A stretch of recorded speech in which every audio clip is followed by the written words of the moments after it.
ማለት ነው። የኔ ወዳ አመሰግናለሁ። ምንም ማለት አይደለም። ስለ ራሴ እንጂ ስለ ሰው አላወራም። እኔ ራሴ የሞከርኩትን እነግራችኋለሁ፣ ያልሞከርኩትን አላቅም። ስለዚህ እኔ አሁን ይኸው ቢላዎች አሉኝ ያኔ ደርዘን ናቸው፣ ማንኪያ ምናምን። እንደውም እቃዎቹ ነው ያመጣሁት። እሺ ጉድ። አሰላሙ አለይኩም እንዴት ነሽ? አዱ ወአለይኩም ሰላም ወራህመቱላሂ ወበረካቱ። አሙዬ እንዴት ነሽ? ደህና ነሽ ወይ? ያገሊ ደህና ነሽ ወይ? ይቻላል። እኔ ትላልቅ የስጋ መክተቻ ይዤ ገብቻለሁ።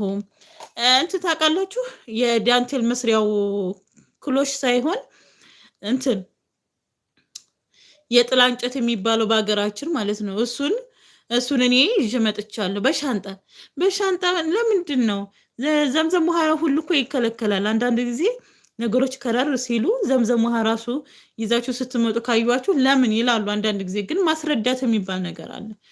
መዲያም ገዝታልኝ ደርዘን ማሻአላ። ስለዚህ በጨርቅ ጥቅልል አድርገው በማሸጊያ ሸጊው እህቴ ወሰድ ያለች ሁሉንም